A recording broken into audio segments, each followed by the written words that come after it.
বাংলাদেশে যে সমস্ত জেলায় কোরআনের দাওয়াত নিয়ে যায়, আমার কাছে পছন্দনীয় জেলা তার ভেতরে অন্যতম কক্সবাজার। আর আমি এখনও কাবা শরীফ থেকে, মদিনা শরীফ থেকে এসে বাড়িতেও যাইনি, সরাসরি বিমানবন্দর থেকে এখানে। আসলে আজকে ম্যাডাম ছিল সাথে, ওদেরকে বাড়ি পাঠিয়ে দিলাম। বলছিল আজকের মাহফিলে না গেলে হয় না। আমি বললাম যে দাওয়াত দিয়েছে, এ লোকের কথা ফেলা যাবে না, যাওয়াই লাগবে, তোমরা যাও, আমি অন্তত শেষ করে আসছি।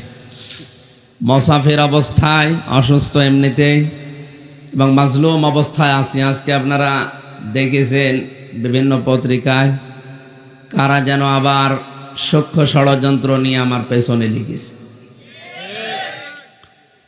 এরা আজকে দিয়েছে আমি নাকি জঙ্গি সংগঠনের পক্ষে কাজ করি। নাউজুবিল্লাহি মিন যালিক।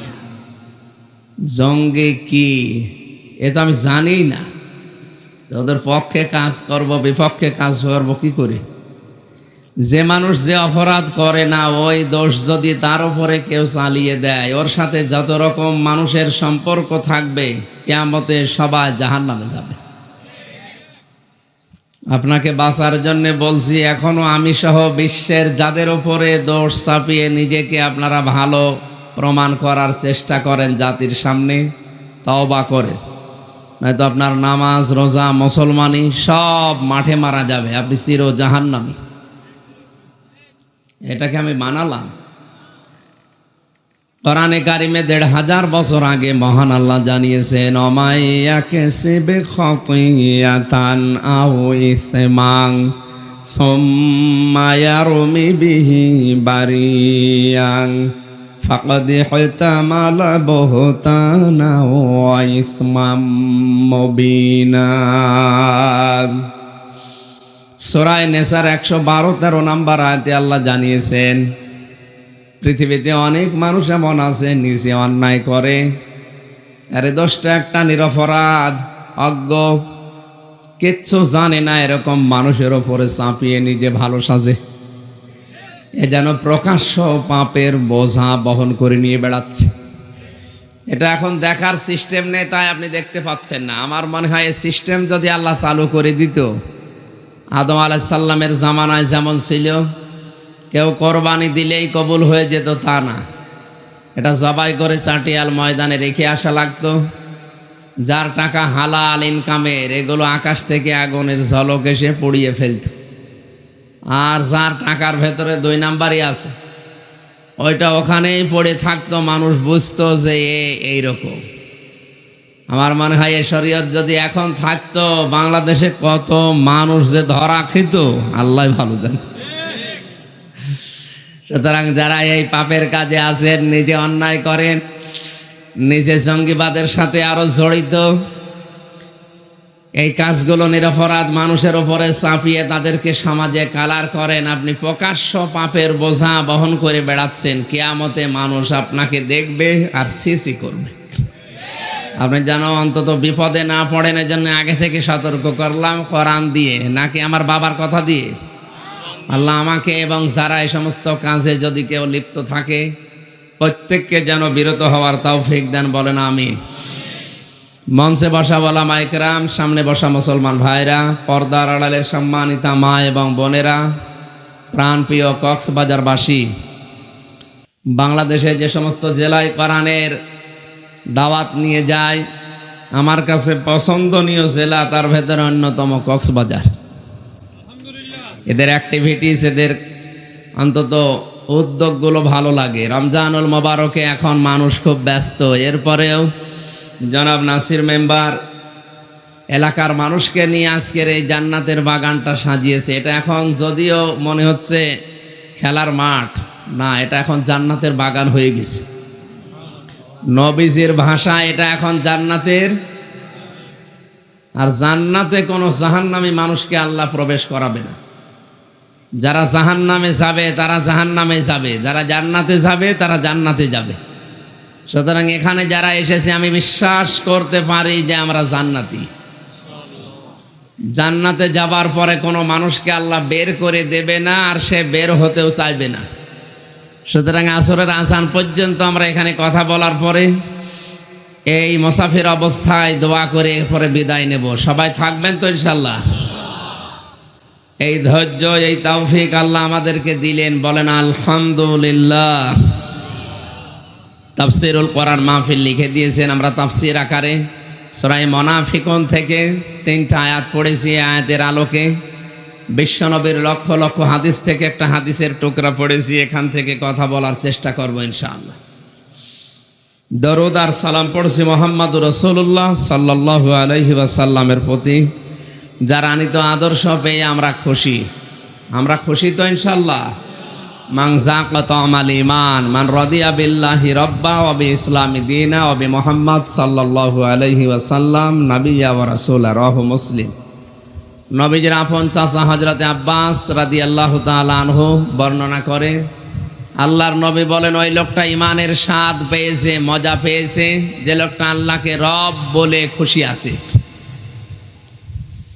আল্লাহকে যারা রব বলে খুশি আছে, এরা মনে টিকে থাকতে পারে। তামাম দুনিয়া একদিকে গেলেও তার অন্তরে আর কোনো ভয় থাকে না।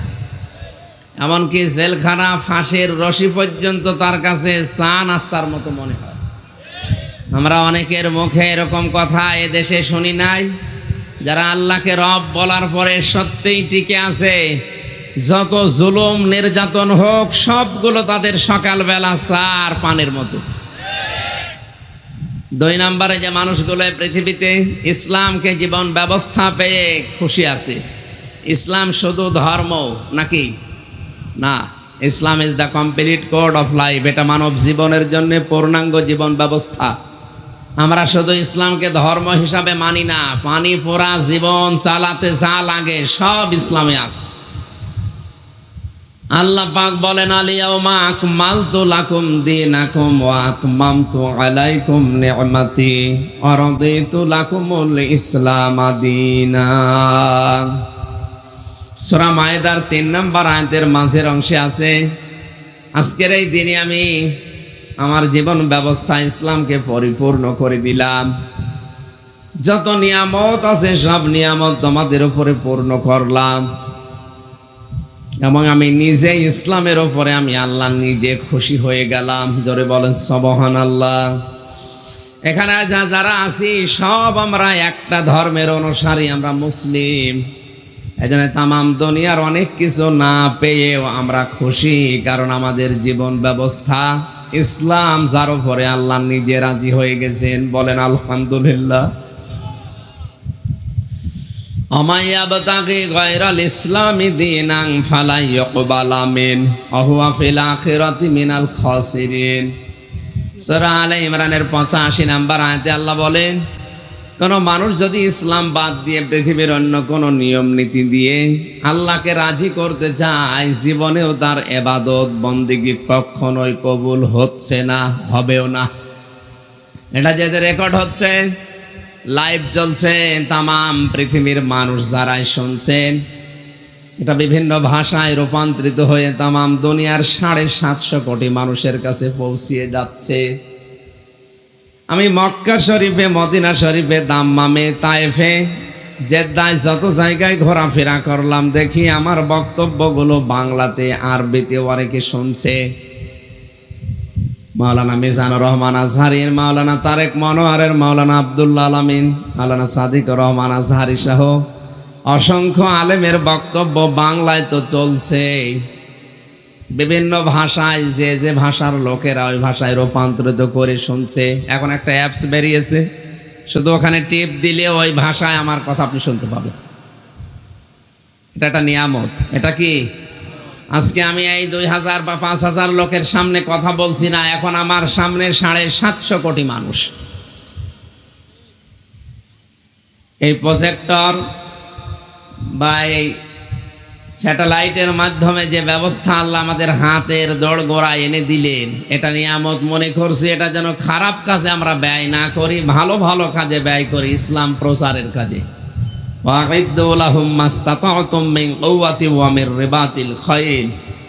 পৃথিবীতে ইসলাম ধ্বংস করার জন্য যে যেটা হাতে নিয়েছে, হে নবী আপনি ওইটা উল্টিয়ে ইসলামের পক্ষে কাজে লাগাবেন। সুতরাং আজ যে যেইটা ইসলামের পক্ষে কাজে লাগাচ্ছেন, আমরা মুসলিম হিসাবে ওইটাই উল্টিয়ে ইসলামের পক্ষে কাজে লাগাবো ইনশাআল্লাহ। এরকম অনুষ্ঠান করে অনেকে গানের আয়োজন করে না, এ কথা বলেন। সিনেমা নিয়ে থিয়েটার, নাটক, নভেলের আয়োজন করে, উলঙ্গ নাচ দেখায়। সেখানে আপনাদের এলাকার অভিভাবক যিনি নাসির মেম্বার ভাই, কোরআনে কারিমের এই জান্নাতের বাগান আপনাদেরকে নিয়ে সাজিয়ে এ কাজটা খারাপ করেছে। বলেন বলেন। রমজান মাসে অন্য মাসের চাইতে ৭০ গুণ সওয়াব বেশি হয়। সুতরাং আজকের এই মাহফিলটা ৭০টা মাহফিলের চাইতেও আল্লাহর কাছে উত্তম।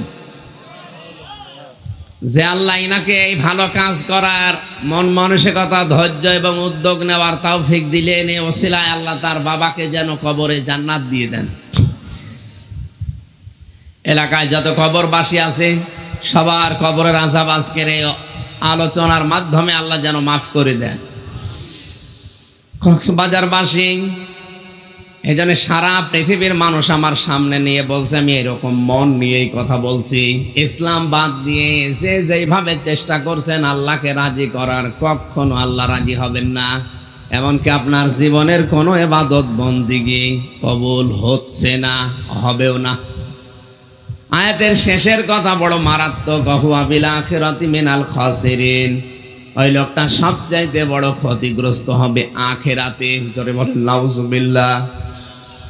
কোন মানুষের আখিরাত যদি নষ্ট হয়ে যায়, ওর দুনিয়া ঠিক থাকবে? বলেন বলেন। এই জন্য ইসলামকে আমরা যারা জীবন ব্যবস্থা হিসাবে পেয়ে খুশি আছি, সত্যি আমরা ইমানের স্বাদ পেয়েছি। সারাটা জীবন মিষ্টি যদি আপনার সামনে রেখে বলা হয় কেমন স্বাদ, না খেলে টের পাবেন। বলেন বলেন। আল্লাহকে রব পেয়ে যারা সত্যিই খুশি আছে, ইসলামকে জীবন ব্যবস্থা পেয়ে যারা সত্যিই খুশি আছে, মুহাম্মদুর রাসূলুল্লাহকে যারা নবী পেয়ে, রসুল পেয়ে খুশি হয়ে গেছে। নবী মানে সংবাদ বাহক, তার মাধ্যমে যত সংবাদ আছে এগুলো মেনে নিয়ে বাস্তব জীবনে প্র্যাকটিক্যাল লাইফে সেট করার নাম খুশি হওয়া। আর রাসূল মানে, রাসূল শব্দের শাব্দিক অর্থ হচ্ছে এই পৃথিবীতে আল্লাহর যে বাণীগুলো আল্লাহ রাব্বুল আলামিন তার উপরে যে রিসালাতের যে দায়িত্ব দিয়েছেন, কোন দিকে না তাকিয়ে আল্লাহর দিকে তাকিয়ে যারা পালন করে, এজন্য 511 জন মাত্র রসুল ছিলেন এই দুনিয়ায়, আর বাকি সব লক্ষ লক্ষ নবী পাঠিয়েছিলেন আল্লাহ। এই 511 জনের ভেতরে আমাদের নবী মুহাম্মদুর রাসূলুল্লাহ সর্বশ্রেষ্ঠ নবী এবং রসুল। তাকে পেয়ে আমরা খুশি। এই তিনটা বিষয় যারা পাবে, হযরতে আব্বাস নবীজির কথা নকল করে বলেন, সে লোকটা ইমানের স্বাদ পেয়েছে। মিষ্টি খেলে যেমন স্বাদ বোঝা যায়, ইমান যদি আপনার থাকে আর তিনটা বিষয় যদি দুনিয়ায় মানতে পারেন, মাস্ট বি আপনি ইমানের স্বাদ পাবেন। ওই আল্লাহ আমাদেরকে হাদিসের ওপরে আমল করার তৌফিক দিন, বলেন আমিন।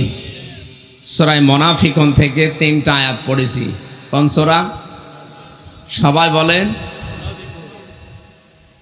মুমিনুন নামে একটা সূরা আল্লাহ দিয়েছেন, মুমিন নামও একটা সূরা দিয়েছেন, কাফিরুন নামে একটা সূরা দিয়েছেন, মুনাফিকুন নামে সূরা দিয়েছেন। কিন্তু মুনাফিক, কাফির এরকম কোন সূরা নেই।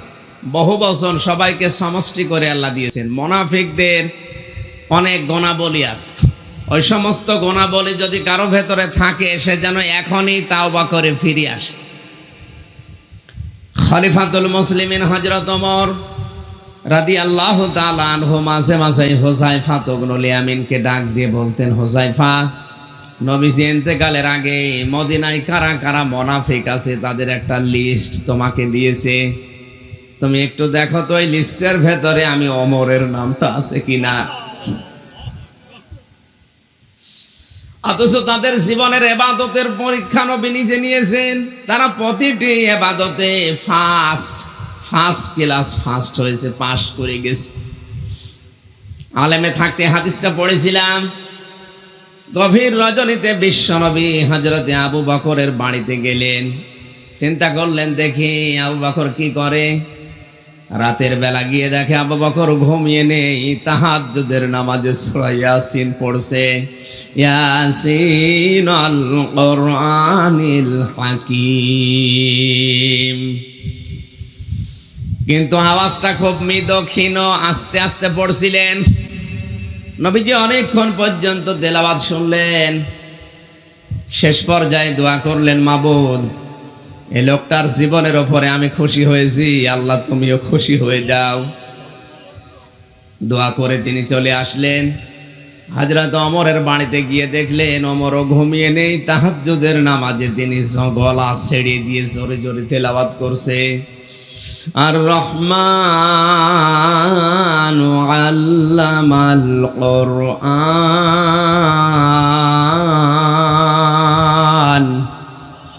খলাকাল ইনসানা আল্লামাহুল বায়ান। অনেকক্ষণ পর্যন্ত তেলাওয়াত শুনলেন। নবীজির মনটা ভরে গেল। ডাক দিয়ে বলে, মালিক, এই লোকটা ছিল টপ টেরর, মাস্তান। এই লোকটার নাম শুনলে মানুষ ভয় পেত, অথচ আজকে তাহাজ্জুদের নামাজে তোমার সামনে দাঁড়িয়ে তেলাওয়াত করছে। তুমি তার জীবনে বরকত দাও, তার আগে পেছনের অপরাধ মাফ করে খুশি হয়ে যাও। দোয়া করে নবীজি গেলেন মসজিদে নববীতে। এই 4টা দিন মসজিদে নববীতে নামাজ আদায় করে আমার মনে হচ্ছে আমি নবীজির পেছনে নামাজ পড়ছিলাম। পৃথিবীর এমন কোন সৌন্দর্য নেই যে মসজিদে নববীতে নেই। পৃথিবীর এমন কোন সৌন্দর্যের কথা আমার মনে নেই যে এখানে গেলে আমি ভুলে যাই না। বহু জিনিস দেখেছি, কিন্তু মসজিদে নববীতে প্রবেশ করলে আমার এই জ্ঞানে যতটুকু মনে হয়, আমার এই চোখে তামাম পৃথিবীর সৌন্দর্যের চাইতে মনে হয় কাবা শরীফ আর মসজিদে নববী সবচাইতে সুন্দর, জামিল। বলেন সুবহানাল্লাহ। ফজরের নামাজ আদায় করার পরে নবীজি ঘুরে বসলেন। সাহাবীদের বললেন, যার যার মতো বাড়িতে চলে যা, আবু বকর ওমর বসো, কথা আছে। গত রাতে তোমাদের বাড়িতে আমি গিয়েছিলাম মেহমান হয়ে। হযরতে আবু বকর বলে, ইয়া রাসূলুল্লাহ, কখন গিয়েছেন? আমরা তো টের পাইনি, মাফ করে দেন। আল্লাহর নবী বলেন, আবু বকর, মাফ না, আমি গিয়েছিলাম পরীক্ষা করার জন্যে। গভীর রজনীতে গিয়ে দেখি তুমি ঘুমিয়ে আছো না আমার আল্লাহর সাথে কথা বলো। যে দেখে তুমি তাহাজ্জুদের নামাজে কোরআনে কারীমের দিল বলা হয়, যেটাকে সূরা রহমান পড়ছিলে, সূরা ইয়াসিন পড়ছিলে। আমার প্রশ্ন, তুমি এত ক্ষীণ স্বরে মৃদু স্বরে পড়ছিলে, তো আস্তে আস্তে একটু সাউন্ড বাড়াতে পারলে না? লাউডলি একটু আওয়াজ করে পড়লে না কেন? হযরতে আবু বকর বলে, ইয়া রাসূলুল্লাহ, ইয়ালামুস সিররা ওয়া আখফা। আমি তো দুনিয়ার কারো জন্য তাহাজ্জুদ পড়ি না, যার জন্য পড়ি তিনি আস্তে বললেও শোনে, জোরে বললেও শোনে। আমার যাকে শোনানোর উদ্দেশ্য তাকে শুনিয়ে দিয়েছি। আমার ওই আল্লাহ শুনলেই হবে, আর কেউ না শুনলেও অসুবিধা নেই। নবীজি বলেন, ওমর, তোমার বাড়িতে গিয়ে দেখলাম তুমি খুব জোরে লাউডলি পড়ছিলে, এত আওয়াজ দিয়ে পড়লে, একটু আস্তে পড়লে না কেন? হযরত ওমর চিন্তা করেন, আবু বকর বলেছে একটা উপকারের কথা, আমি বলবো 2টা উপকারের কথা। তারা সব সময় আখিরাতের কাজ নিয়ে প্রতিযোগিতা করতেন, কে কত বেশি আখিরাতের দিকে এগিয়ে যেতে পারে। অফিদালিকা ফালিয়াতানা ফাসিল মুতানাফিসুন। আল্লাহ পাক বলেন, যে সমস্ত গ্লাসগুলো এখনো এঁটে দেওয়া আছে, খিতামুহু মিসকুন, এই গ্লাস পাওয়ার জন্য তোমরা প্রতিযোগিতা করো, দৌড় দাও। মসজিদে নববীতে নামাজের সময় হলেই দেখতাম কে কার আগে গিয়ে তাকবীরুল্লাহ ধরবে, এই নিয়ে ব্যস্ত। আমি আজকে একটা ভিডিও আসার সময় দেখছিলাম, আজান হওয়ার সঙ্গে সঙ্গে যেহেতু একটু পরেই নামাজ শুরু হয়ে যায়, ওখানে কে কত তাড়াতাড়ি তাকবীরুল্লাহ ধরবে, কারণ তাকবীরুল্লাহর সাথে নামাজ পড়লে 27 গুণ সওয়াব বেশি পাওয়া যায় জামাতে।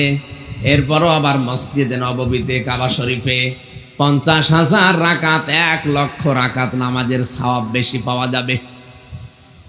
হযরত ওমর চিন্তা করলেন, আমি আজকে 2টা উপকারের কথা বলবো। সারাটা জীবন আমার পাল্লা, আমার প্রতিযোগিতা শুধুমাত্র আবু বকরের সাথে, আমি পারি না। ডাক দিয়ে বলেন, হে রাসূল, আমি জোরে পড়লাম এই কারণে, আমার 1 নম্বর কারণ আমি আওয়াজ দিয়ে পড়েছি, আমি জানি আপনার মুখে শুনেছি কোরআনের আওয়াজ যত দূর যায় তত দূর শয়তান থাকে না। এই জন্য আমি আওয়াজ জোরে দিয়ে শয়তানকে আমি ভাগিয়েছি, তাড়িয়ে দিয়েছি। ও কক্সবাজারের মুসলমানের সহ বিশ্বের 175 কোটি মুসলিম সবাইকে আমি সহ আজকে নিজেকে সহ ওয়াজ করছি। আজকে থেকে যতদিন বেঁচে আছি ফজরের নামাজ আদায় করার পরে 5 আয়াত 10 আয়াত অন্তত একটা সূরা হলেও আমরা যেন পড়ি। একটু আওয়াজ দিয়ে পড়বেন যেন শয়তান আপনার বাড়ির ভেতর আর না থাকে। এই আমলটা করা যাবে না? আলহামদুলিল্লাহ, যতটুকু পারেন, যদি সূরা ইখলাস জানেন 3 আয়াতই পড়েন। দ্বিতীয় নম্বরে আমি আওয়াজ দিয়ে পড়লাম এই কারণে, আমি নিজেই শুধু তাহাজ্জুদের নামাজ পড়ে জান্নাতি হব না, আমার আওয়াজ শোনার পরে আমার মেয়ে, আমার ছেলে, আমার স্ত্রী উঠবে, আমার বাড়ির আশপাশে যারা আছে তারা যদি টের পেয়ে উঠে আল্লাহকে সেজদা দেয়, এই জন্য তাদেরকে জাগিয়ে দেওয়ার জন্য আমি একটু জোরে পড়েছি। হে রাসূল, মুসলমান ভাইরা চিন্তা করেন এই মানুষগুলোর ইবাদতের পরীক্ষা নবী নিজে নিয়েছেন, আর তারা পাশও করে গেছে, তারা ফেল করে নাই। অথচ এই মানুষ মাঝে মাঝে এই হযরতে হুযায়ফাকে বলতেন, মদিনায় যে মুনাফিকের লিস্ট নবীজি দিয়েছে ওর ভেতরে আমার নামটা আছে কিনা দেখো। হযরত হুযায়ফা বলেন, ইয়া আমিরুল মুমিনিন, খলিফাতুল মুসলিমিন, কি বলেন আপনি? আপনার নাম থাকবে মানে মুনাফিকের লিস্টে? হযরত ওমর বলে, ভাই হুযায়ফা, আমি নবীর মুখে শুনেছি দুনিয়াতে নবী ছাড়া কারো ঈমান নিরাপদ না, কে কখন বেঈমান হয়ে যায় বলা যায় না। আমার ভেতরে যদি ওই নেফাকি থাকে আমি এখনো পর্যন্ত পরিবর্তন হওয়ার সময় আছে, তাও বা করে ভালো হয়ে যাব। তারা মুনাফিকের এই নেফাক থেকে এত ভয় পেতেন নিজেকে, কারণ নবীজির মুখে তারা শুনেছিলেন মুনাফিক কোন ইহুদি, খ্রিস্টান, বৌদ্ধ, হিন্দু, মাজুসি এদের ভেতরে তৈরি হবে না। কিয়ামত পর্যন্ত মুনাফিকি, কপট, এই নেফাক এটা তৈরি হবে শুধুমাত্র মুসলমানদের ভেতরে। যেহেতু আমি মুসলিম, এই জন্য আমার এই সম্পর্কে ভয় থাকা, চিন্তা থাকা, সতর্ক থাকার দরকার বেশি না কম। আমি তাওয়াফ করার পরে সাফা মারওয়া দৌড়াদৌড়ি শেষ করে আমার ছোট্ট মেয়েটা ছিল, ওরে কাঁধে করে এই কাজগুলো করতে আমার অনেক কষ্ট হয়ে গেছে। মনে করলাম আজকে থাক, টাক করার বিষয়টা কালকে করব। ম্যাডাম বলছে না আজকেই করে চলো, সময় যেহেতু আছে। টাক করতে গিয়ে দেখি যে দোকানে উনি যে ব্লেড দিয়ে টাক করবে ওই ব্লেডটা আগে একজনের উপরে ব্যবহার করিস। ডাক দিয়ে বললাম, দাঁড়ান, আমার তো মনে হচ্ছে এটা ব্যবহৃত, কারণ ব্যবহৃত জিনিস ডবল করে ব্যবহার করলে আগে যাকে আপনি মাথা নেড়া করেছেন ওর মাথায় যদি জীবাণু থাকে ওটা আমার মাথায় আসবে। কথা বলেন না কেন? এমনিতে আমার মাথায় রোগ হয়ে গেছে ছেলে থাকার কারণে, এটা এখনো ভালো হয়নি। আবার যদি আপনি এই জীবাণু দেন, না দাঁড়ান, আপনি নতুন ব্লেড লাগান। কক্সবাজার বাসে আমি কেন এই কথাটা আমি স্মরণ করালাম, একটা ব্যবহৃত জিনিস জীবাণু এসে যেতে পারে, এই জন্য যদি আমি এত সতর্ক থাকতে পারি, বলেন তো আমরা নবীজির এই হাদিস থেকে যেটা জানলাম, মুনাফিক, এই নেফাকি তৈরি হবে শুধু মুসলমানদের ভেতরে। আমরা যারা মুসলমান, আমাদের এই কথা শোনার পরে আমাদেরও একটু সতর্ক বেশি হওয়ার দরকার আছে না নেই? যেহেতু ইহুদি, খ্রিস্টান, হিন্দু, বৌদ্ধ, মাজুসি এরা মুনাফিক হবে না, ওরা সরাসরি কাফের। ওরা সরাসরি কি? ওরা মরণের পরে ওদের হিসাব নিকাশ ছাড়া জাহান্নামী। আমি যেহেতু দাবি করছি আমি মুসলিম, আমি মুসলমান, এই জন্য আমার ভেতরে এটা আসতে পারে, এই জন্য আমার হেফাজত থাকা দরকার এখনই। যদি এখনো কোনো রোগ আমি দেখতে পাই, আয়াতুল মুনাফিকি সালাসা, ইদা হাদ্দাসা কাযিবা ওয়া ইদা ওয়াদা আখলাফা ওয়া ইদা তুমিনা খান। নবীজি বলেন মুনাফিকের আচরণ তিনটা যদি কারো ভেতরে দেখতে পাও, তুমি বুঝবে ওটা তরমুজের বিরুদ্ধে সিন্ডিকেট করেছিল যারা। এদেশে অনেকেই আন্দোলন করে আজ ওটা ডাউন হয়ে গেছে, তরমুজ এখন কিন্তু অনেক সস্তায় পাওয়া যাচ্ছে। গরুর গোশত নিয়ে আন্দোলন চলছে। আমার মনে হয় যদি আমরা 15 থেকে 1 মাস একটু বিরত থাকতে পারি, এই সিন্ডিকেটটাও ভেঙে যাবে। এগুলো মানুষ না, যারা পণ্যের দাম বাড়িয়ে রমজানেও মানুষকে কষ্ট দিচ্ছে, এগুলো জানোয়ারের চাইতেও খারাপ। আপনি কি করবেন এত টাকা নিয়ে?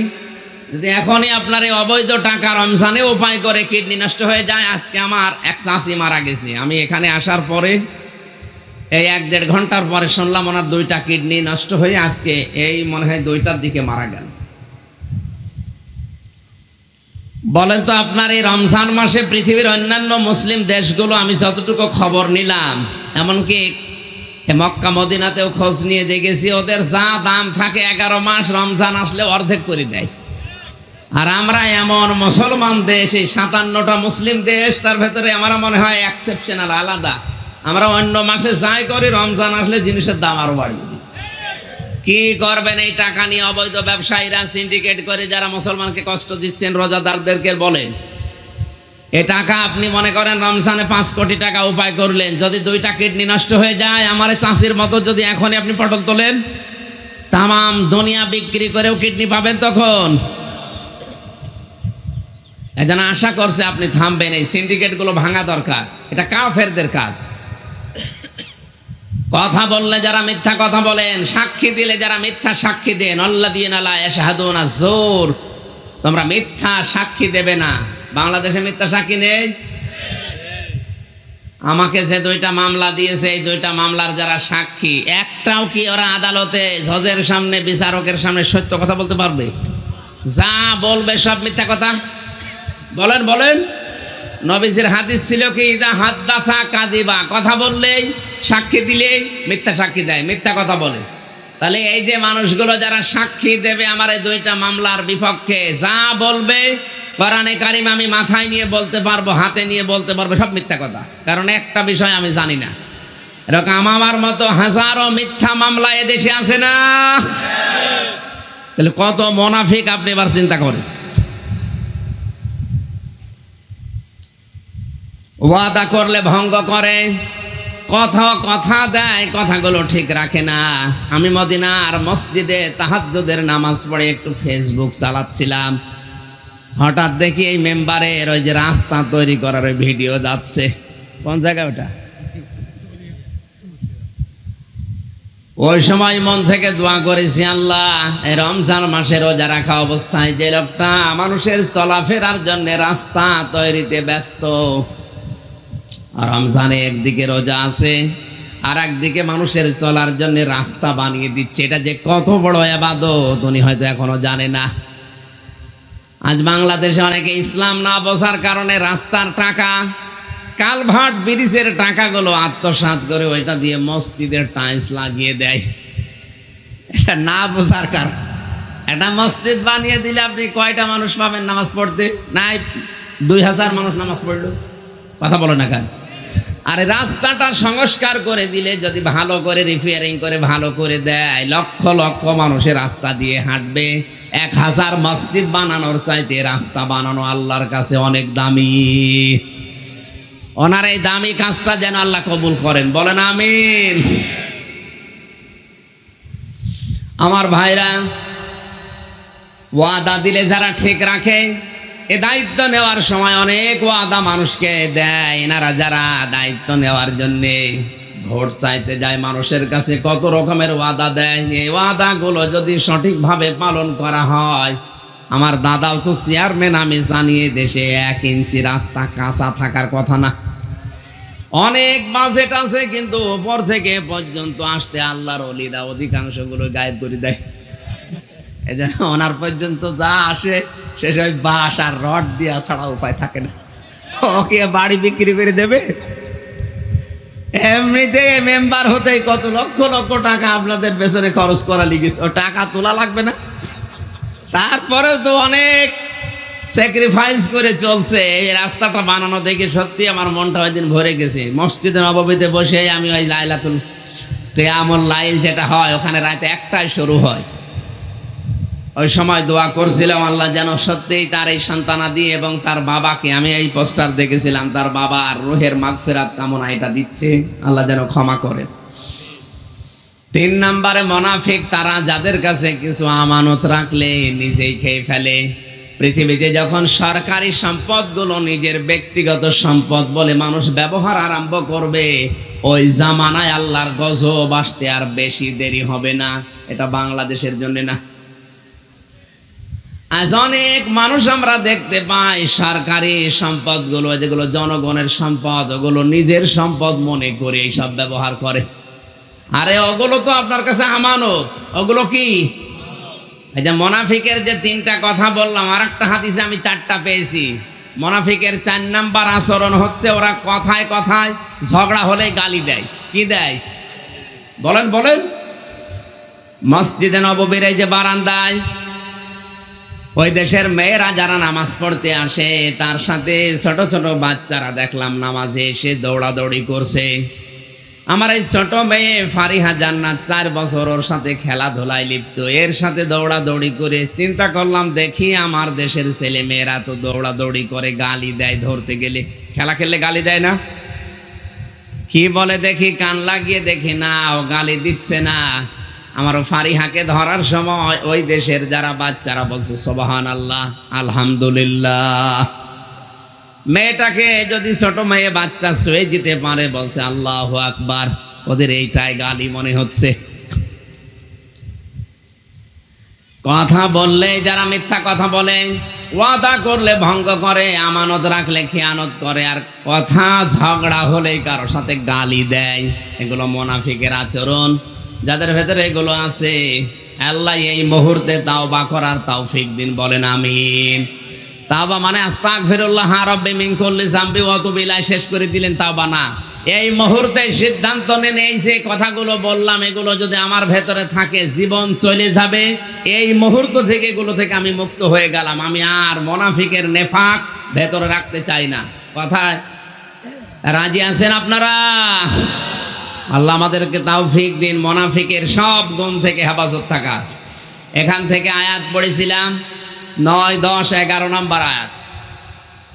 আল্লাহ রাব্বুল আলামিন বলেন, ইয়া আইয়ুহাল্লাযীনা আমানু, ওহে যারা ঈমানের দাবি করো তাদেরকে বলছি। 750 কোটি মানুষকে আল্লাহ এখানে ডাকেন নাই, শুধু 175 কোটি যারা মুসলিম তাদেরকে আল্লাহ এভাবে কুদরতি হাত উঁচা করে ডাকতেছেন, ইয়া আইয়ুহাল্লাযীনা আমানু। কোরআন এই আয়াতটা এরকম শব্দ আয়াত দিয়ে শুরু করা আছে 89 বার। তাম দুনিয়ার মানুষকে আল্লাহ ডাক দিতে হলে বলেন ইয়া আইয়ুহান নাস বা ইয়া আইয়ুহাল ইনসান। আর শুধুমাত্র ঈমান যাদের আছে, এরা তো সাধারণ মানুষ না, এরা আমার আল্লাহর নিজস্ব বন্ধু। আল্লাহু ওয়ালিয়্যুল্লাযীনা আমানু, ঈমান যাদের আছে এরা আমি আল্লাহর বন্ধু হয়ে গেছে, বলেন সুবহানাল্লাহ।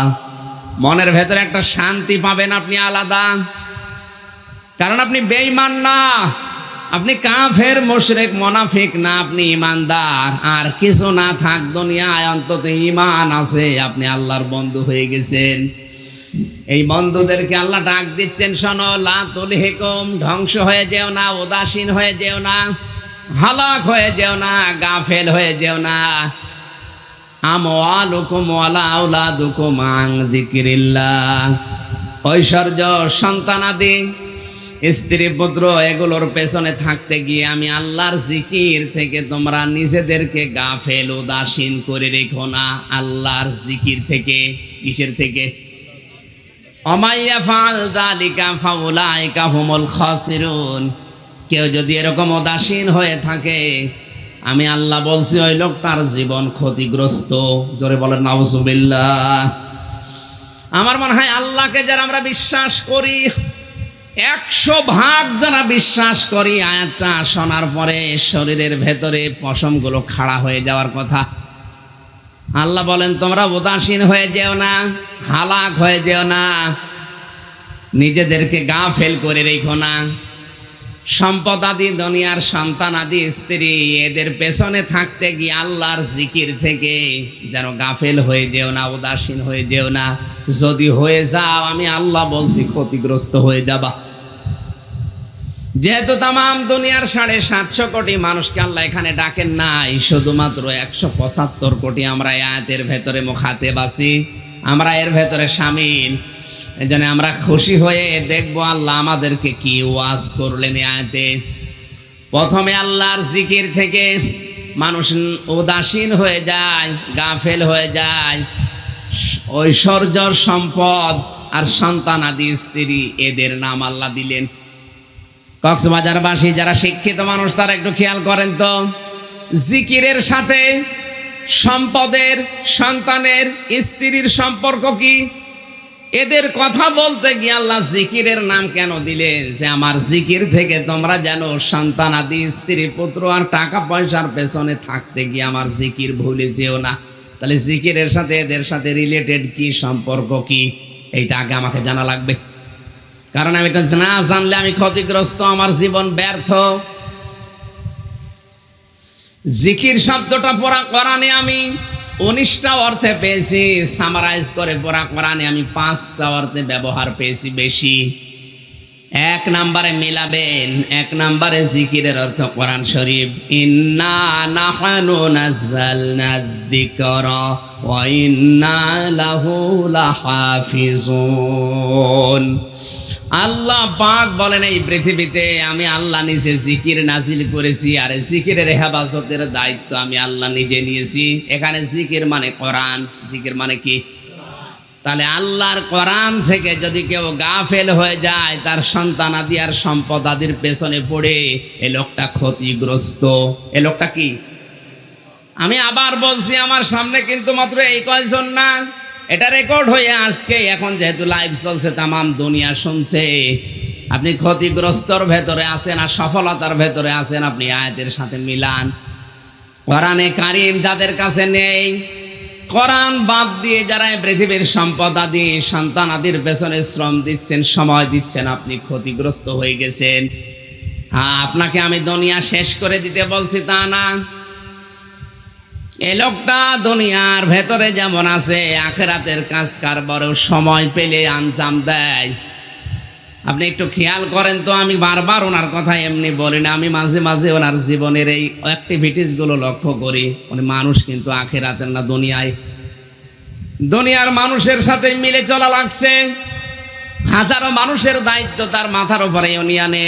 এই দায়িত্বটা ইবাদত হিসাবে পালন করার পাশাপাশি কোরআনে কারিম কি করে প্রচার করা যায়, কোরআনের ধারক বাহক যারা আছে তাদের সাথে সম্পর্ক ভালো রাখা যায়, এদিকে ওনার মন নেই তা না, এইদিকেও ব্যস্ত আছে। আলমার ও মা মান আহাব্বা, দুনিয়ায় যার সাথে যার ভালোবাসা থাকবে, কিয়ামতে আল্লাহ তার সাথে তুলবে। এই লোকটা যদিও দুনিয়াদার, কিন্তু আলেমদের সাথে, আল্লাহওয়ালাদের সাথে সম্পর্ক থাকার কারণে আমার বিশ্বাস হয় কিয়ামতে আল্লাহ যেন, আমি দোয়া করি ওনাকে যেন আল্লাহ আলেমদের সাথে কিয়ামতে হাসর করান। বলেন আমিন। আমরা দুনিয়াদার হয়ে যাব তা না, দুনিয়া থাকবে। নৌকা যেমন পানি ছাড়া চলতে পারে না, কিন্তু পানি উঠলে নৌকা আর চলে না। দুনিয়া আমাদের চলা লাগবে। আমি ইমান থেকে কথা বলছি, দুনিয়া আমরা চলবো, কিন্তু দুনিয়া আমার ভেতরে যেন প্রবেশ না করে। এটা থাকবে আমার সামনে, কিন্তু আমার আসল টার্গেট থাকা লাগবে আখিরাত। কি বলেন তো? বলেন ইদা হাত্তা ইদা জা আহাদাকুমুল মাউত ফায়াকুলা রাব্বি লাউলা আখখারতানি ইলা আজালিন করিব। বহু মানুষ কিয়ামতের ময়দানে মরণের আগে আল্লাহকে বলবে, রব্বুল আলামিন তুমি আমাকে আরেকটু সময় দাও, মরণটা অন্তত আর 6 মাস পিছিয়ে দাও, আজরাইলকে তুমি একটু ডাক দিয়ে নিয়ে যাও। এই 6 মাস যদি আমি সময় পাই, আমার দুনিয়াতে যা দিয়েছিলে সব তোমার জন্য ব্যয় করে আমি সলিহীন বান্দা হয়ে যাব।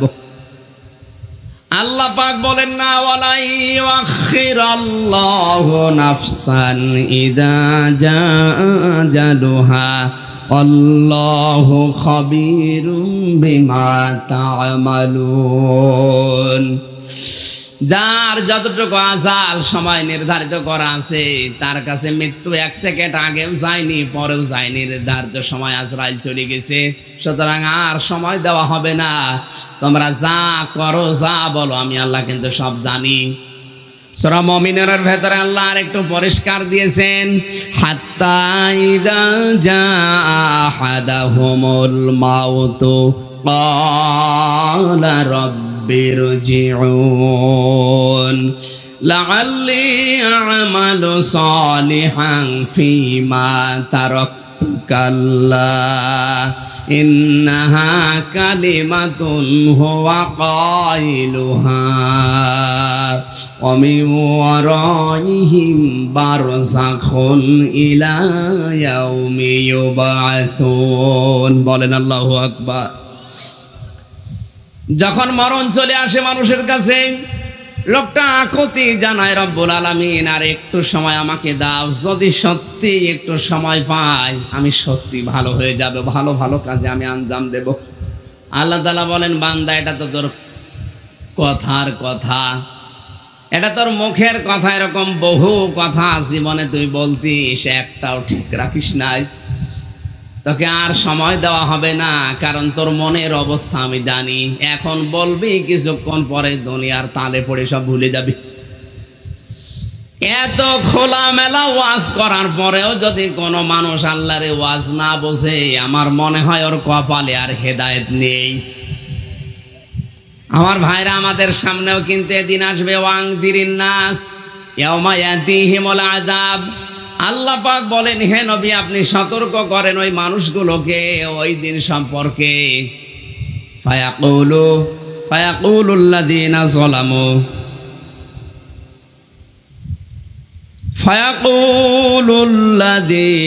যালামু রব্বানা আখিরনা ইলা আজালিন করিব নজিব দাওয়াতাকা ওয়া নাত্তাবি'র রাসূল আওয়ালাম তাকুনু আকসামতুম মিন ক্বাবলু মা লাকুম মিন যাওয়াল। সূরা ইব্রাহিমের 44 নম্বর আয়াতে আল্লাহ তাআলা পরিষ্কার জানালেন, যেদিন তাদের শাস্তি আসবে সেই দিন সম্পর্কে হে নবী আপনি মানুষদেরকে সতর্ক করেন। কক্সবাজারবাসী নবী বেঁচে থাকলে এই ময়দানে এসে এভাবে সতর্ক করতেন, কোরআন হাতে নিয়ে। কথা বলেন না কেন? তিনি যেহেতু নেই, মদিনার সবুজ গম্বুজের নিচে ঘুমিয়ে আছে। আমি ওখান থেকে যেহেতু আসলাম, মনে করেন ওখান থেকে এই কথাগুলো জেনে শুনে নিয়ে এসেছি আপনাদের জন্যে, সতর্ক করার জন্য আল্লাহ বললেন। কিন্তু জালেম যারা, ওই মানুষগুলো মরণ যখন তাদের সামনে আসবে, ওই জালেমরা কি বলবে আল্লাহ সেই কথাগুলো এখানে জানিয়েছেন। জালেমরা বলবে, আল্লাহ একটু অবকাশ আমাদেরকে দাও, তোমার রসুলের, তোমার পাঠানো আলেম ওলামা যারা আছে তাদের অনুসরণ ইত্তেবা করে আমি এখন ভালো হয়ে যাব। কক্সবাজারবাসী আর সময় যেহেতু আল্লাহ ফেরত দেবেন না, আর ফিরেও আসবে না এই সময়টা, একবার যদি চলে যায় কিয়ামতের আগে সময় আপনার জীবনে আর আসবে? হেদায়েতমূলক কথা বলছে আমার নিজের জন্য এই ওয়াজটা। আল্লাহ আমাকে সহ প্রত্যেককে যেন এই মন মানসিকতা তৈরি করে দেন, বলেন আমিন। তাহলে জিকিরের প্রধান অর্থ যেহেতু কোরআন, কোরআনকে বাদ দিয়ে নিজের সন্তান আদি সম্পদ আদির পেছনে থেকে যদি আমরা কোরআন ভুলে যাই, কোরআনের নিয়ম নীতি যেগুলো আল্লাহ দিয়েছিলেন ভুলে যাই, আমরা ক্ষতিগ্রস্ত হয়ে যাব। আল্লাহর ওয়াজটা আমরা অক্ষরে অক্ষরে মানতে চাই, আমরা রাজি আছি ইনশাআল্লাহ। জিকিরের দ্বিতীয় অর্থ, জিকির মানে আল্লাহর আইন। এটা সূরা তাহার 124 নম্বর আয়াতে আল্লাহ দিয়েছেন, ওমানা আরাদান যিকরি ফাইন্না লাহু মাঈশাতান দঙ্কা ওয়া নাহশুরুহু ইয়াওমাল কিয়ামাতি আ'মা।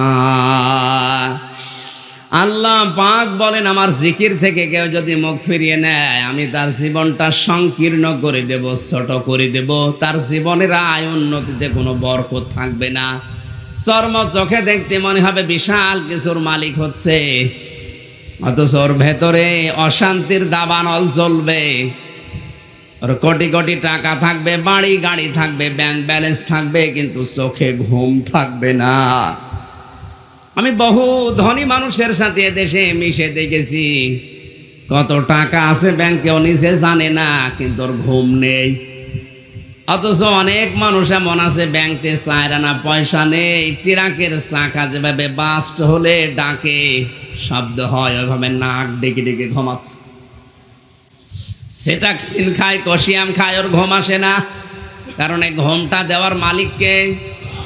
আপনার যদি 3 দিন একাধারে ঘুম বন্ধ হয়ে যায়, আপনার এই ব্রেনের যে নার্ভগুলো আছে দুর্বল হয়ে যাবে, আপনি এমনি পাগল হয়ে যাবেন। আমার তো মাঝে মাঝে একা থাকলে মনে হয় মানুষকে আল্লাহ টাইট করতে হলে কিচ্ছু লাগবে না, শুধু ঘুম বন্ধ করে দিলে যথেষ্ট। আপনি কার দিকে তাকিয়ে কার দিকে ভরসা করে এত মস্তানি করেন? আল্লাহর বিধান মানতে চান না বলেন? আপনার যদি আল্লাহ ঘুম আজকে থেকেই বন্ধ করে দেয় 3 দিন একাধারে, আপনি মরে যাবেন, কিচ্ছু লাগবে না।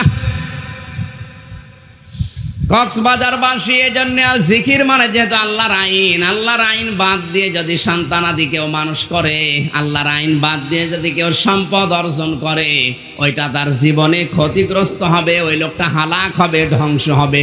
এ কথা কার? আল্লাহ আমাদের তুমি বাঁচাও।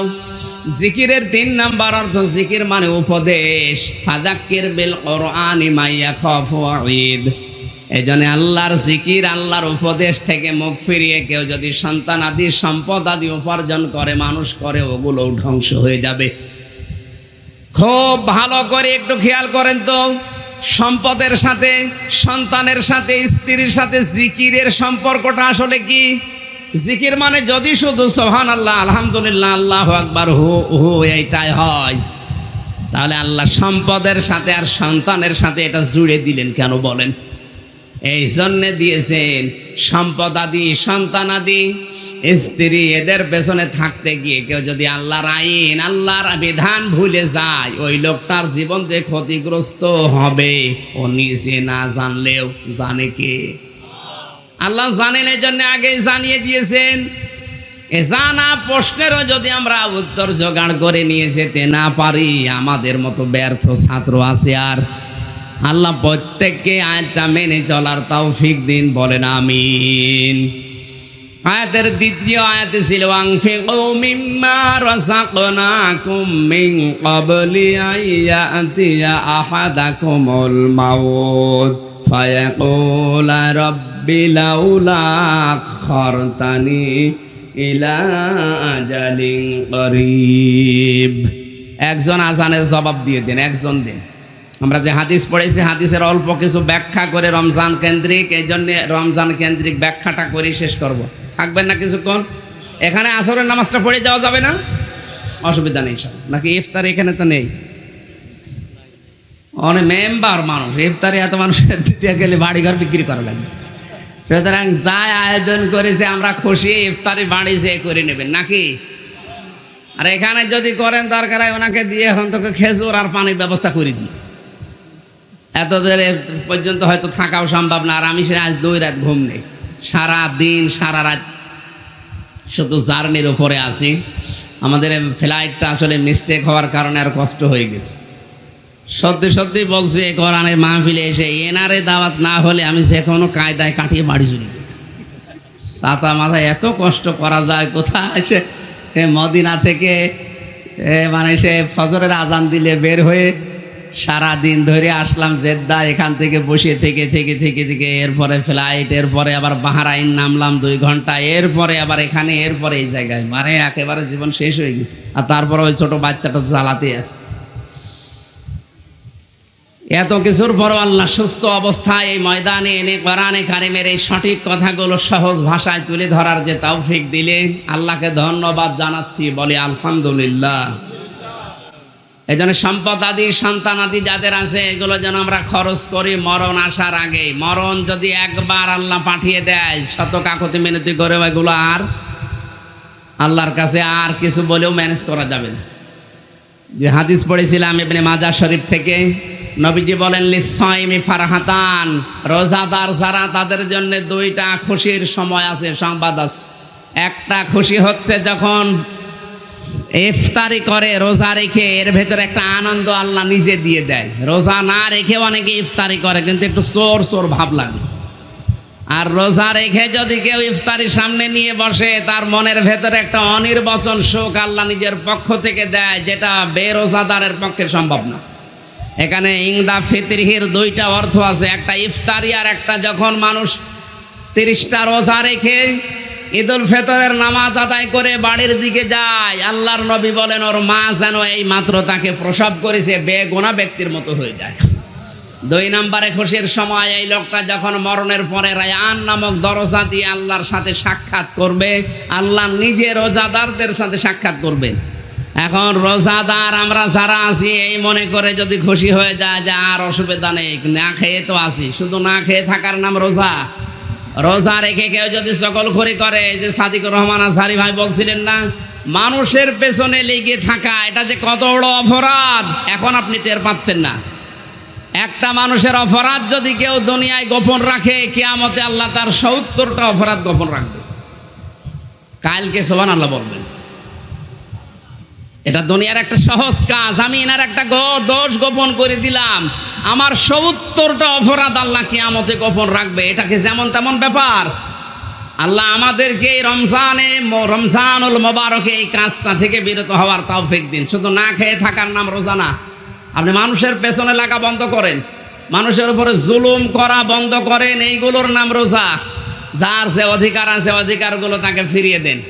আল্লাহ রাব্বুল আলামিন এই যে 2টা খুশির কথা নবীর মাধ্যমে জানালেন, আমরা যারা রোজাদার আছি প্রত্যেককে যেন আল্লাহ এটা আমাদের দান করে। কত মানুষ সুস্থ থাকার পরও আজকে প্লেনে আসার সময় দেখি অনেকে খাবার খাচ্ছে, নাউজুবিল্লাহি মিন যালিক। ঢাকা বিমানবন্দরে আমি প্রায় 3 ঘন্টা, আমি তো 5টায় নেমেছি আর 9টায় ফ্লাইট, 9:15 ছাড়লো। এই যে এত সময় বসেছিলাম, যে দেখি ক্যান্টিনে হাজারো মুসলমান খাবার খাচ্ছে। রমজানে দিনের বেলা স্ত্রী ব্যবহার করা যেরকম হারাম, রমজানে সুস্থ থাকার পরে দিনের বেলা খাবার খাওয়া ওই রকম হারাম। বলেন বলেন। ফামান শাহিদা মিনকুম আশ-শাহরা ফালিয়াসুমহু, তোমাদের ভেতরে কেউ যদি রোজার মাস পায় সে যেন অবশ্যই রোজা রাখে। এটা কিয়ামত পর্যন্ত আর আপনি পাবেন না। এই রোজা যদি একটা মিস্টেক করেন, কিয়ামতের আগে হায়াত পেয়ে যদি কিয়ামত পর্যন্ত পান, এই রোজার বরকত আর পাবেন না। আল্লাহ আমাদেরকে রোজা রাখার তৌফিক এবং কিয়ামতে যে দরজাটা বানিয়ে রেখেছেন রায়আন, এই দরজা দিয়ে প্রবেশ করার তৌফিক দিন।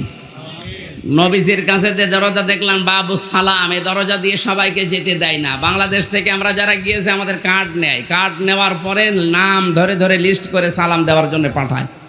কিয়ামতেও আমার ওই দৃশ্য দেখে মনে হচ্ছিল কিয়ামতে আল্লাহ যে একটা দরজা বানাবেন শুধু রোজাদারদের জন্য, যেটা দিয়ে পৃথিবীর অন্য কেউ যেতে পারবে না। যারা রোজা ছিল দুনিয়ায় তারা, আমরা যেন ওই রকম রোজা রাখতে পারি, বলেন আমিন। বারাকাল্লাহু লানা ওয়া লাকুম ফিল কোরআনিল আযীম। এখানে আসরের নামাজ পড়বেন। সভাপতি সাহেবের অনুমতি নিয়ে আমরা আজকে মজলুম অবস্থায়, মুসাফির অবস্থায় মোনাজাত করব ওনার বাবার জন্য। না না না, মোনাজাত শেষ হয়ে নামাজ পড়বেন। আল্লাহুম্মা আমিন। রব্বানা যালামনা আনফুসানা ওয়া ইল্লাম তাগফির লানা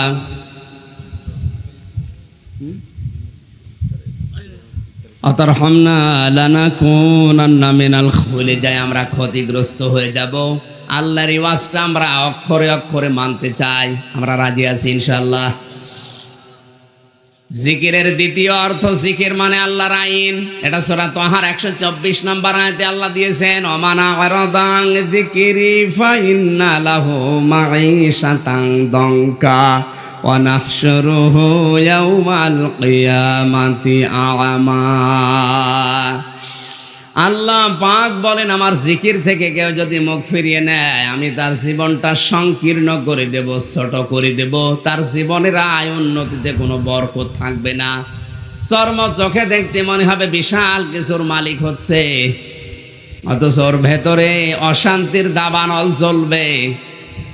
ওর কোটি কোটি টাকা থাকবে, বাড়ি গাড়ি থাকবে, ব্যাংক ব্যালেন্স থাকবে, কিন্তু চোখে ঘুম থাকবে না। আমি বহু ধনী মানুষের সাথে দেশে মিশে দেখেছি, কত টাকা আছে ব্যাংকেও নিজে জানে না, কিন্তু ওর ঘুম নেই। অথচ অনেক মানুষ এমন আছে ব্যাংকে 4 আনা পয়সা নেই, ট্রাকের চাকা যেভাবে বাস্ট হলে ডাকে শব্দ হয় ওইভাবে নাক ডেকে ডেকে ঘুমাচ্ছে। সেটাক্সিন খায়, কষিয়াম খায়, ওর ঘুম আসে না। কারণ এই ঘুমটা দেওয়ার মালিককে। আপনার যদি 3 দিন একাধারে ঘুম বন্ধ হয়ে যায়, আপনার এই ব্রেনের যে নার্ভগুলো আছে দুর্বল হয়ে যাবে, আপনি এমনি পাগল হয়ে যাবেন। আমার তো মাঝে মাঝে একা থাকলে মনে হয় মানুষকে আল্লাহ টাইট করতে হলে কিচ্ছু লাগবে না, শুধু ঘুম বন্ধ করে দিলে যথেষ্ট। আপনি কার দিকে তাকিয়ে কার দিকে ভরসা করে এত মস্তানি করেন? আল্লাহর বিধান মানতে চান না বলেন? আপনার যদি আল্লাহ ঘুম আজকে থেকেই বন্ধ করে দেয় 3 দিন একাধারে, আপনি মরে যাবেন, কিচ্ছু লাগবে না। কক্সবাজারবাসী এজন্য জিকির মানে যেহেতু আল্লাহর আইন বাদ দিয়ে যদি সন্তানাদি কেউ মানুষ করে, আল্লাহর আইন বাদ দিয়ে যদি কেউ সম্পদ অর্জন করে, ওইটা তার জীবনে ক্ষতিগ্রস্ত হবে, ওই লোকটা হালাক হবে, ধ্বংস হবে। এ কথা কার? আল্লাহ আমাদের তুমি বাঁচাও। জিকিরের 3 নাম্বার অর্থ, জিকির মানে উপদেশ। ফাযাক্কির বিল কুরআনি মা ইয়াখাফু ওয়াঈদ। এই জন্য আল্লাহর জিকির, আল্লাহর উপদেশ থেকে মুখ ফিরিয়ে কেউ যদি সন্তান আদি সম্পদ আদি উপার্জন করে, মানুষ করে, ওগুলোও ধ্বংস হয়ে যাবে। খুব ভালো করে একটু খেয়াল করেন তো, সম্পদের সাথে, সন্তানের সাথে, স্ত্রীর সাথে জিকিরের সম্পর্কটা আসলে কি? জিকির মানে যদি শুধু সুবহানাল্লাহ, আলহামদুলিল্লাহ, আল্লাহু আকবার, হু হু এইটাই হয়, তাহলে আল্লাহ সম্পদের সাথে আর সন্তানের সাথে এটা জুড়ে দিলেন কেন বলেন? এই জন্যে দিয়েছেন সম্পদ আদি, সন্তান আদি, স্ত্রী, এদের পেছনে থাকতে গিয়ে কেউ যদি আল্লাহর আইন, আল্লাহর বিধান ভুলে যায়, ওই লোকটার জীবন যে ক্ষতিগ্রস্ত হবে ও নিজে না জানলেও জানে কে? আল্লাহ জানেন, এই জন্য আগেই জানিয়ে দিয়েছেন।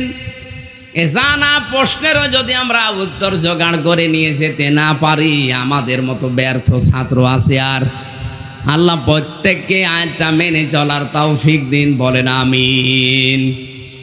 আয়াতের দ্বিতীয় আয়াতে ছিল আনফিকু মিম্মা রাযাকনাকুম মিন ক্বাবলি আইয়াতিয়া আহাদাকুমুল মাউত ফায়াকুলা রাব্বি লাউলা আখখারতানি ইলা আজালিন করিব। একজন আজানের জবাব দিয়ে দেন, একজন দিন। আমরা যে হাদিস পড়েছি, হাদিসের অল্প কিছু ব্যাখ্যা করে রমজান কেন্দ্রিক, এই জন্য রমজান কেন্দ্রিক ব্যাখ্যাটা করে শেষ করব। থাকবেন না কিছুক্ষণ? এখানে আসরের নামাজটা পড়ে যাওয়া যাবে না? অসুবিধা নেই সব, নাকি ইফতার এখানে তো নেই? অনেক মেম্বার মানুষ, ইফতারে এত মানুষের দিতে গেলে বাড়িঘর বিক্রি করা লাগবে। সুতরাং যা আয়োজন করেছে আমরা খুশি, ইফতারি বাড়ি যেয়ে করে নেবেন নাকি? আর এখানে যদি করেন দরকার হয় ওনাকে দিয়ে এখন তোকে খেজুর আর পানির ব্যবস্থা করে দিই। এত দেরে পর্যন্ত হয়তো থাকাও সম্ভব না। আর আমি সে আজ 2 রাত ঘুম নেই, সারা দিন সারা রাত শুধু জার্নির উপরে আছি। আমাদের ফ্লাইটটা আসলে মিস্টেক হওয়ার কারণে আর কষ্ট হয়ে গেছে। সত্যি সত্যি বলছি, কোরআনের মাহফিলে এসে এনারে দাওয়াত না হলে আমি যে কোনো কায়দায় কাটিয়ে বাড়ি চলে যেতাম। ছাতা মাথায় এত কষ্ট করা যায় কোথায়? সে মদিনা থেকে মানে সে ফজরের আজান দিলে বের হয়ে সারা দিন ধরে আসলাম জেদ্দা, এখান থেকে বসে থেকে থেকে থেকে থেকে এরপরে ফ্লাইট, এরপরে আবার বাহরাইন নামলাম 2 ঘন্টা, এরপরে আবার এখানে, এরপরে এই জায়গায়, মানে একেবারে জীবন শেষ হয়ে গেছে। আর তারপরে ওই ছোট বাচ্চাটা জ্বালাতে আছে। এত কিছুর পরও আল্লাহ সুস্থ অবস্থায় এই ময়দানে এনে কোরআনে কারিমের এই সঠিক কথাগুলো সহজ ভাষায় তুলে ধরার যে তৌফিক দিলেন, আল্লাহকে ধন্যবাদ জানাচ্ছি, বলি আলহামদুলিল্লাহ। এই জন্য সম্পদ আদি, সন্তান আদি যাদের আছে, এগুলো যেন আমরা খরচ করি মরণ আসার আগে। মরণ যদি একবার আল্লাহ পাঠিয়ে দেয়, শত কাকুতি মিনতি করে এগুলো আর আল্লাহর কাছে আর কিছু বলেও ম্যানেজ করা যাবে না। যে হাদিস পড়েছিলাম ইবনে মাজাহ শরীফ থেকে, নবীজি বলেন লিসাইমি ফারহাতান, রোজাদার যারা তাদের জন্য 2টা খুশির সময় আছে, সংবাদ আছে। একটা খুশি হচ্ছে যখন ইফতারি করে রোজা রেখে, এর ভেতরে একটা আনন্দ আল্লাহ নিজে দিয়ে দেয়। রোজা না রেখে অনেকে ইফতারি করে কিন্তু একটু চোর চোর ভাব লাগে। আর রোজা রেখে যদি কেউ ইফতারি সামনে নিয়ে বসে, তার মনের ভেতরে একটা অনির্বচন সুখ আল্লাহ নিজের পক্ষ থেকে দেয়, যেটা বেরোজাদারের পক্ষে সম্ভব না। এখানে ইংদা ফিতরিহির দুইটা অর্থ আছে, একটা ইফতারি আর একটা যখন মানুষ 30টা রোজা রেখে ঈদুল ফিতরের নামাজ আদায় করে বাড়ির দিকে যায়, আল্লাহর নবী বলেন ওর মা যেন এই মাত্র তাকে প্রসব করেছে বেগুনাহ ব্যক্তির মতো হয়ে যায়। 2 নম্বরে খুশির সময় এই লোকটা যখন মরণের পরে রায়ান নামক দরজা দিয়ে আল্লাহর সাথে সাক্ষাৎ করবে, আল্লাহ নিজে রোজাদারদের সাথে সাক্ষাৎ করবেন। এখন রোজাদার আমরা যারা আছি এই মনে করে যদি খুশি হয়ে যায় যে আর অসুবিধা নেই, না খেয়ে তো আছি, শুধু না খেয়ে থাকার নাম রোজা। রোজা রেখে কেউ যদি সকলখড়ি করে, যে সাদিকুর রহমান আজহারি ভাই বলছিলেন না, মানুষের পেছনে লেগে থাকা এটা যে কত বড় অপরাধ এখন আপনি টের পাচ্ছেন না। একটা মানুষের অপরাধ যদি কেউ দুনিয়ায় গোপন রাখে, কিয়ামতে আল্লাহ তার 70টা অপরাধ গোপন রাখবে। কালকে সুবহানাল্লাহ বলবেন। এটা দুনিয়ার একটা সহজ কাজ, আমি এনার একটা দোষ গোপন করে দিলাম, আমার 70টা অপরাধ আল্লাহ কিয়ামতে গোপন রাখবে। এটাকে যেমন তেমন ব্যাপার। আল্লাহ আমাদেরকে এই রমজানুল মোবারকে এই কাজটা থেকে বিরত হওয়ার তৌফিক দিন। শুধু না খেয়ে থাকার নাম রোজা না। আপনি মানুষের পেছনে লাগা বন্ধ করেন, মানুষের উপরে জুলুম করা বন্ধ করেন, এইগুলোর নাম রোজা। যার যে অধিকার আছে অধিকারগুলো তাকে ফিরিয়ে দেন। আল্লাহ রাব্বুল আলামিন এই যে 2টা খুশির কথা নবীর মাধ্যমে জানালেন, আমরা যারা রোজাদার আছি প্রত্যেককে যেন আল্লাহ এটা আমাদের দান করে। কত মানুষ সুস্থ থাকার পরও আজকে প্লেনে আসার সময় দেখি অনেকে খাবার খাচ্ছেন, নাউযুবিল্লাহি মিন যালিক। ঢাকা বিমানবন্দরে আমি প্রায় 3 ঘন্টা, আমি তো 5টায় নেমেছি আর 9টায় ফ্লাইট 9:15 ছাড়লো। এই যে এত সময় বসেছিলাম, যে দেখি ক্যান্টিনে হাজারো মুসলমান খাবার খাচ্ছে। রমজানে দিনের বেলা স্ত্রী ব্যবহার করা যেরকম হারাম, রমজানে সুস্থ থাকার পরে দিনের বেলা খাবার খাওয়া ওই রকম হারাম। বলেন বলেন। ফামান শাহিদা মিনকুম আশ-শাহরা ফালিয়াসুমহু, তোমাদের ভেতরে কেউ যদি রোজার মাস পায় সে যেন অবশ্যই রোজা রাখে। এটা কিয়ামত পর্যন্ত আর আপনি পাবেন না। এই রোজা যদি একটা মিস্টেক করেন, কিয়ামতের আগে হায়াত পেয়ে যদি কিয়ামত পর্যন্ত পান, এই রোজার বরকত আর পাবেন না। আল্লাহ আমাদেরকে রোজা রাখার তৌফিক এবং কিয়ামতে যে দরজাটা বানিয়ে রেখেছেন রায়্যান, এই দরজা দিয়ে প্রবেশ করার তৌফিক দিন। নবীজির কাছে যে দরজা দেখলাম বাবুস সালাম, এই দরজা দিয়ে সবাইকে যেতে দেয় না। বাংলাদেশ থেকে আমরা যারা গিয়েছি আমাদের কার্ড নেয়, কার্ড নেওয়ার পরে নাম ধরে ধরে লিস্ট করে সালাম দেওয়ার জন্য পাঠায়। কিয়ামতেও আমার ওই দৃশ্য দেখে মনে হচ্ছিল কিয়ামতে আল্লাহ যে একটা দরজা বানাবেন শুধু রোজাদারদের জন্য, যেটা দিয়ে পৃথিবীর অন্য কেউ যেতে পারবে না। যারা রোজা ছিল দুনিয়ায় তারা, আমরা যেন ওই রকম রোজা রাখতে পারি, বলেন আমিন। বারাকাল্লাহু লানা ওয়া লাকুম ফিল কোরআনিল আযীম। এখানে আসরের নামাজ পড়বেন। সভাপতি সাহেবের অনুমতি নিয়ে আমরা আজকে মজলুম অবস্থায়, মুসাফির অবস্থায় মোনাজাত করব ওনার বাবার জন্য। না না না, মোনাজাত শেষ হয়ে নামাজ পড়বেন। আল্লাহুম্মা আমিন। রব্বানা যালামনা আনফুসানা ওয়া ইল্লাম তাগফির লানা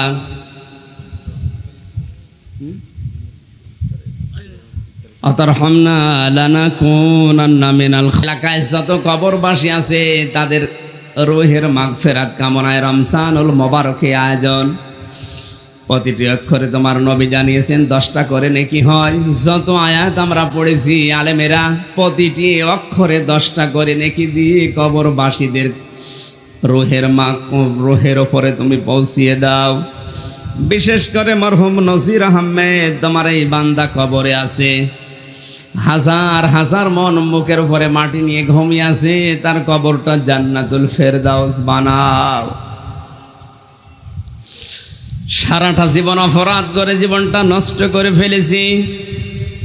আল্লাহ তাআলা নজির আহমেদ সহ যত মানুষ কবরে আছে এলাকাতে, এলাকার কবরগুলো আমরা জানি রমজানের ওসিলায় আযাব মাফ হয়ে আছে। মুসাফির অবস্থায়, অসুস্থ অবস্থায় তোমার নবীর রওজা, তোমার ঘর তাওয়াফ করে এই মাত্র আমি এসেছি। হাজারো মানুষ নিয়ে আমি দোয়া করছি, আল্লাহ এই কবরগুলোকে কিয়ামত পর্যন্ত তুমি মাফ করে দাও, জান্নাতের সুড়ঙ্গ তৈরি করে দাও এই কবরগুলোর সাথে। এই মরহুম নজির আহমেদের ছেলে মেয়ে সহ যারা এই পৃথিবীতে এখনো বেঁচে আছে, প্রবাসে যারা আছে, হালাল রুজির জন্য যারা শ্রম দিচ্ছে, এদের হালাল রুজিতে বরকত দাও। এদের ছেলে মেয়ে দুনিয়ায় যারা এখনো বেঁচে আছে সহি সালামতে সুস্থ রাখো। তোমার ইবাদতের জন্য ঈমান নিয়ে বেঁচে থাকার তৌফিক তাদেরকে দান করো। এ দেশটার উপরে তোমার রহমত নাজিল করো। আসমান জমিনের বালা মুসিবত থেকে আমাদের এই দেশটা বাঁচাও। যারা দায়িত্বে আছে দেশের মেহেরবানি করে তাদেরকে ক্ষমা করে দাও। আমাদের প্রধানমন্ত্রী শেখ হাসিনা থেকে শুরু করে যত মানুষ দেশের দায়িত্ব পালন করছে হযরত ওমরের মতো তাদের বানিয়ে দাও। কোরআন দিয়ে দেশ চললে কত শান্তি পাওয়া যায়। মসজিদ নববী তোমার ঘর কাবা ওয়ামান দাখালাহু কানা আমিনা, আমি দেখে এসেছি। আল্লাহ এরকম শান্তি তুমি আমার এই ছোট্ট ভূখণ্ডে দান করো। আজকের মাহফিলের সভাপতি হাফেজ মাওলানা জাহাঙ্গীর আলমকে কবুল করো। যত আলেম এখানে কথা বলেছি, মাওলানা সাদিকুর রহমান আজহারি, মাওলানা আব্দুল কাদের জিহাদি, আল্লাহ তাআলা আবুল ফয়েজ আনসারী, হাফেজ আব্দুর রহিম, নাম না জানা যত যুবক এই মাহফিলে আমিন আমিন করছে, কারো হাত একেবারে খালি হাতে ফেরত দিও না। আল্লাহুম্মা লা তারুদ্দানা খায়বিন, আল্লাহুম্মা লা তারুদ্দানা খায়বিন। যে আয়াত আমরা পড়েছিলাম সূরা মুনাফিকের 9, 10, 11, এই আয়াতগুলো আমাদের প্র্যাকটিক্যাল লাইফে বাস্তব জীবনে সেট করে দাও। বাকি রোজাগুলো হক আদায় করে পালন করার তৌফিক দাও। রমজানুল মুবারকের নাজাতের অধ্যায় আছি। তোমার হাবিব জানিয়েছে রমজান পেয়ে যারা জীবনের অপরাধ মাফ করাতে পারে না তার জীবন ধ্বংস হয়ে যাক। আমরা যেন হালাক হয়ে ধ্বংস হয়ে না যায়। রমজানে আমাদের অপরাধগুলো মাফ করে নেওয়ার তৌফিক দাও রব্বুল আলামিন। সম্মানিতা মা বোনেরা পর্দার আড়ালে বসে আছে, খাদিজার মতো, আয়েশার মতো, ফাতেমার মতো তাদের বানিয়ে দাও। মেয়েরা ইসলাম মানলে কত শান্তি মদিনার মসজিদে দেখেছি। আল্লাহ বাংলাদেশের মেয়েদেরকে ওই শান্তিটা পাওয়ার সুযোগ করে দাও। আমাদের এই আসনের যিনি মাননীয় সংসদ সদস্য, আল্লাহ তাআলা আমাদের এমপি সাহেবকে কবুল করে নাও। মনের ভেতরে যার যে কামনা বাসনা আছে আমাদের জীবনের জায়েজ আশাগুলো পূর্ণ করে দাও। বাংলাদেশের বিভিন্ন ইউনিভার্সিটি, বিশ্ববিদ্যালয়, কলেজ সহ যে সমস্ত জায়গায় অরাজকতা চলছে, আল্লাহ তুমি এগুলো সব নিজের হাতে হ্যান্ডেলিং করো। আল্লাহ এগুলো থেকে তুমি আমাদেরকে এই অভিশাপ থেকে বাঁচাও। রমজানে শয়তান বাধা আছে আমরা বিশ্বাস করি, কিন্তু কারা এই শয়তানি করছে তুমি তাদেরকে থামাও। তুমি তাদেরকেও শয়তানের মতো বেঁধে ফেলো আল্লাহ। ফিলিস্তিনের মতো শান্তি শৃঙ্খলা সার্বভৌমত্ব তুমি রক্ষা করো আল্লাহ। যারা দায়িত্বে আছে এদেরকে তুমি ওমরের মতো বানাও।